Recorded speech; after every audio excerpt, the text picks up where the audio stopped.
Welcome to this week's episode of Focus on the Fun Stuff podcast, the place where business owners come to rediscover the joy in building their business and create success that's meaningful to them.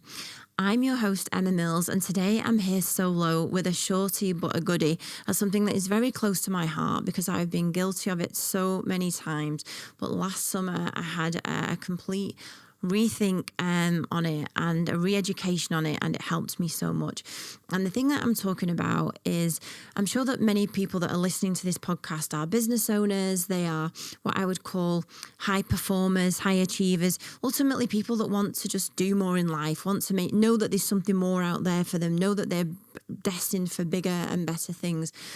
And what often happens to those kind of people is that they're often striving forwards, and every single hurdle and goal and thing that they knock down and overcome and achieve happens and immediately goes into ether, into the background, into the history, and they're moving on to the next hurdle. And Dan Sullivan, which I've never ever done any of his stuff, but Dan Sullivan, who has a business called Strategic Coach, he has a book that is called The Gap and the Gain. And in today's episode, I have been guilty for many years of my business journey of living in the gap.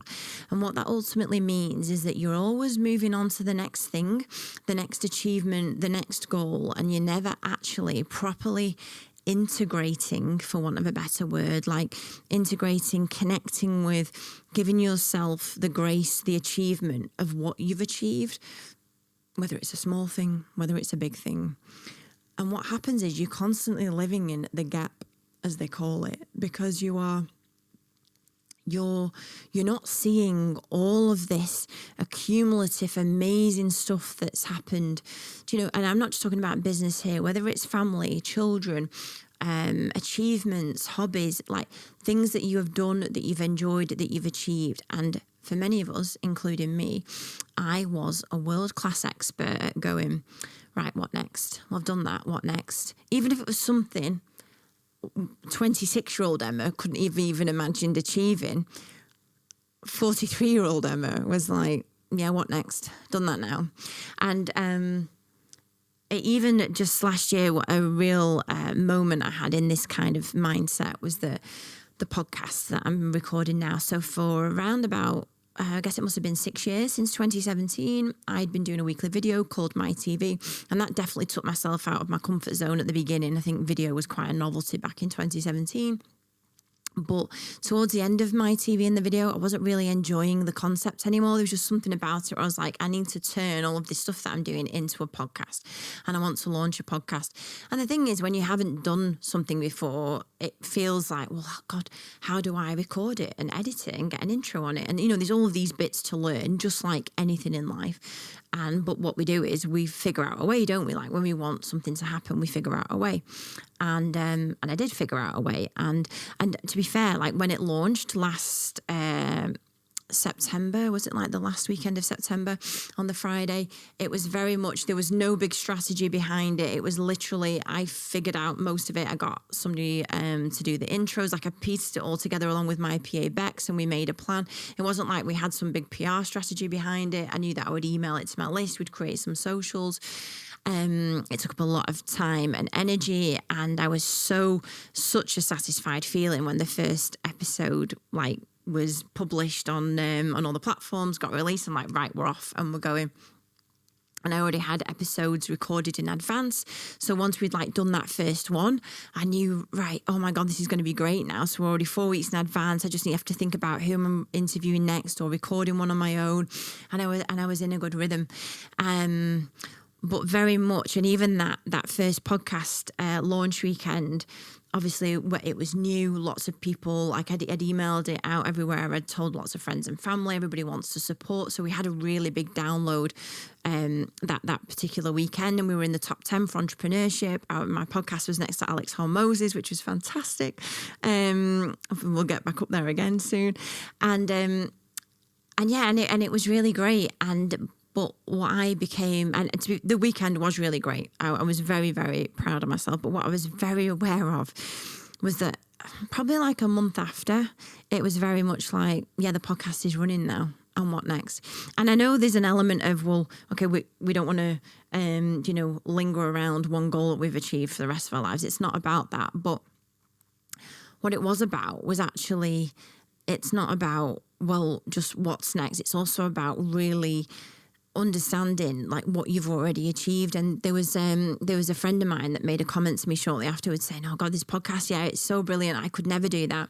And I remember thinking at the time, what do you mean you could never do that? It's dead easy. And I'd already kind of distilled it down into myself as hardly being anything that I'd done. It's like, well, it's just a podcast. So anyone can do it. It's actually not that difficult. And I know that's easy for me to say now because I'm doing it. But I'd already like distilled it down a lot to go, oh, it's nothing that. I've not written a book. That can be like the mentality of, well, not really bedding in the things that you have achieved. And I knew I was getting into that mindset. And so I reread a book last summer called The Gap and the Gain by Dan Sullivan, who I've mentioned.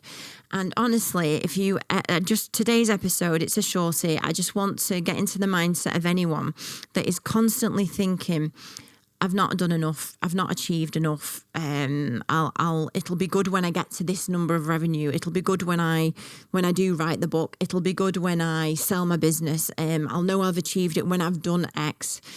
And when we're living in that state, we're always living in the gap, as Dan would say. We're always living in but I've not just done quite enough. And the book, honestly, I really recommend anyone to read it. When you live in the gain, and what that means is actually, so there's an exercise in there where you look at, okay, so Emma 10 years ago, Emma 5 years ago. Where was Emma 10 years ago? So actually, Emma 10 years ago, 25 to 2015, Emma 10 years ago, to be quite frank, couldn't have dreamed of like the kind of business that I've created now. Like she wanted business growth and it to happen, but did she really believe it was going to happen? Probably not. It seemed so far away. There was 5 of us in my team. I was absolutely everywhere all the time, exhausted, trying to do stuff, trying to create new opportunities, I was delivering client work. Like I was in it thick. And now if I think about Emma in 2015, if I live in the gain and I wind back, so in 2016, where were you at then and what had you achieved? And if you start to wind back and actually look at all of the incremental things that have gotten better each year, gosh, it puts your mindset in a completely different place. It puts your mindset in Emma, you've got this. Like, you've done really good stuff. You've already achieved a lot. You're already happy with the things you've achieved. If you just give yourself a minute to reflect on what those things are. And it's not about like I'm amazing. It's not about that at all. It's about you as an individual being kind to yourself and properly recognizing, I did get through that. I did get through the April of 2020 when we all thought everybody's business was just going to implode and never return because we were all locked down. I did get through. I started my business in 2008 and I don't even think I realised I was starting it in the middle of an economic meltdown, but I have got through, even if I think back of like the individual challenges that come at us that you never imagine, staff problems, clients not paying, not being able to meet payroll at the end of the month, like those moments that happen in your business journey, like I did get through that. I did make it happen. And it's really about recognizing with yourself what you have achieved, because it's so easy to go, yeah, I've done the podcast, yeah, but what I really need to do is write the book. And it's always like you're always you're living in the gap because you're not actually just really consolidating. But no, I've done all this great stuff already. And it really, when you do get into that mindset, it's so much more liberating, energizing. It really is energizing, because when you live in the kind of, but I've not done this yet, you're always a bit like you're lagging behind, but I need to catch up, but I'm not doing it enough. But actually you're doing more than enough and you're achieving loads. And today's episode, just for anybody that feels like that, a really great exercise is to go, okay, so Emma from 5 years ago, and just work back over the past couple of years. And even if I know that people have the most incredibly horrendous situations that happen with businesses closing and health issues, but even if you can just spend a moment to think of like any moments, whether it's personal moments, things that have happened that have been like, yeah, that was really good, and things you can hang your hat on. And the same way in business, like, it's full on running a business, and it's difficult if you don't ever celebrate those moments and those things, the good things that happen. So at my PA, for example, one of the things we implemented, and it was actually a recommendation from Joy, who's been on the podcast a couple of weeks ago now. And Joy had said that she'd worked at the O2, and because they have so many staff in the O2 and they don't see all of the great things that are going on, and they don't get to see and hear about them. And they had this system whereby team members could write each other these checks. So we put them in our business, we call them wow checks. And these are checks that they can write to each other to say, wow, this was amazing what you did. Thank you so much. And we use it at my PA. It's a really, really great thing that we've implemented, because the team members then have this kind of method to go, oh, Bob, you really helped me with that. That is awesome. Thank you very much. And we read them out on a weekly, monthly basis. They get into a draw with a prize. And it's just in business and in your personal life, we could do a lot worse than to spend more time celebrating the wins. Another thing that I implemented was my idea. And sometimes I think Joe's like, what are we doing? Why can't we just eat our dinner? But me and Joe have a date night on the last working day of every month, and it's like end of the month date night. And on it, and I don't make the whole dinner into some big journaling session. But I do at some point, like, might, have a glass of wine, we'll cheers, maybe that we've had the starters, and I just say, right, what are the wins from this month? What good things have happened?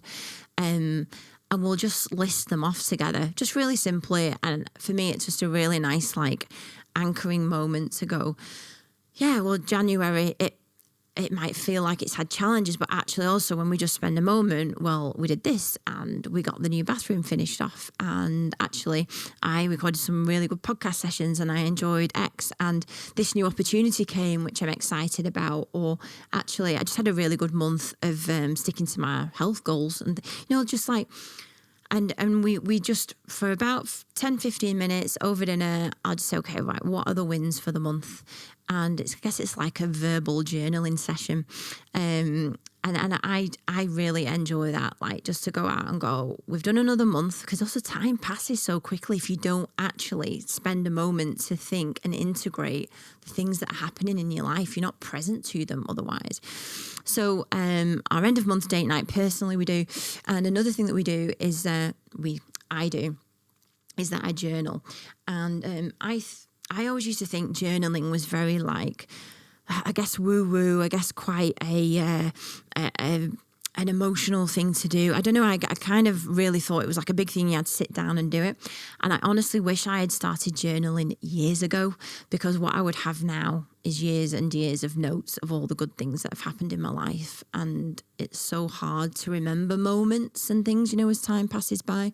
And so now what I do, and so where I'm going with that is that journaling doesn't have to be this massive writing session. It can be 5 minutes before you go to sleep. It can be first thing when you wake up. It could be at lunchtime when you've just got a moment, you're eating your sandwich and you journal about the previous day. And for me, a couple of things that work really well is just, what are some great things that have happened today? And it could be, I had a nice conversation when I was at the vets with a guy I was sat next to. It could be that, I had a really great conversation with a team member that I've not actually spoken to properly before, but I learned this about them.